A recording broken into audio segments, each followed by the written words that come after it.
What if I told you that the most powerful empire in the Americas was not defeated by an army? It was defeated by a mistake. One mistake, made by one man, on one night. And that mistake set off a chain of events so catastrophic, so perfectly devastating. 600 soldiers, 5 million people, and a secret that nobody saw coming. Stay until the end, because the final chapter will haunt you. Tenochtitlan, the capital of the Aztec Empire, was one of the greatest cities on earth. Over 200,000 people lived here, larger than London or Paris.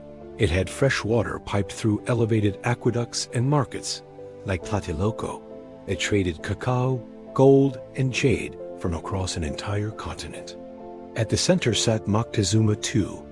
He was elevated above his city on a golden litter, his feet never touching the ordinary ground.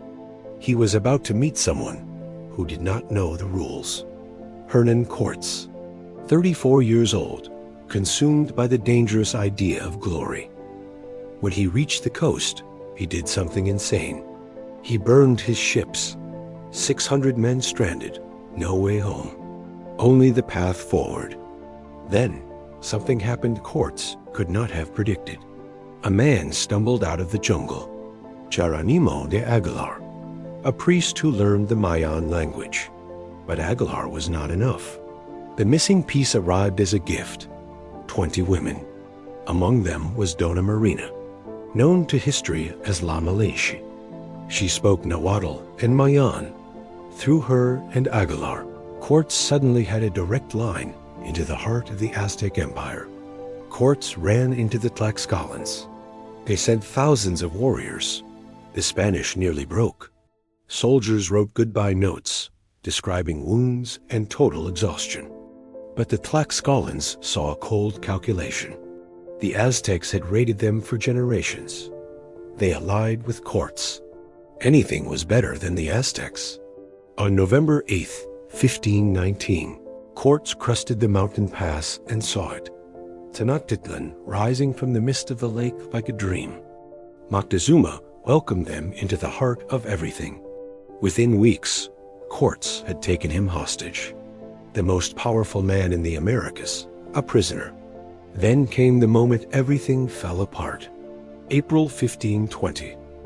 Cortés left Pedro de Alvarado in command while he raced to the coast to face rivals.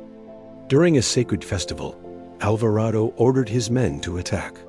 The screaming and the blood running across the sacred stones. Tenochtitlan detonated.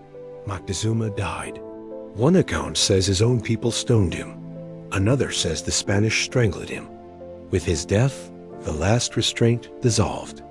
June 30th, 1520. La Noche Triste. The Spanish tried to flee across the causeway at midnight. Weighed down by the gold, they refused to leave. Cortés reached the shore and wept beneath a cypress tree. By every measure, the conquest was finished. The Aztecs had won. But something invisible was already inside the city. Smallpox. It moved like fire through dry grass. The new emperor, Cuitlahuac, died in 80 days. On May 26, 1521, Cortés returned. He cut the aqueducts and blocked supply routes. For 75 days, the people of Tenochtitlan starved. The final emperor, Cuauhtémoc, watched his city die and refused to surrender. When caught, he asked Cortés to use his dagger to end it. They tore it down, stone by stone, and built a cathedral directly over the ruins of the Templo Mayor. An entire way of life was erased. Was it military genius or a medical story? In the century following, 90% of the indigenous population died, mostly from diseases they could not name. But the city is still there. In 1978, workers found a massive stone disk of the moon goddess, buried for 450 years beneath the city center.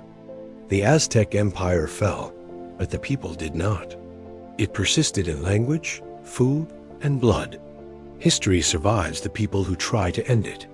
If the Aztecs had finished Cortés that night, how different would the world look today? Tell me what you think, and we'll see you in the next one.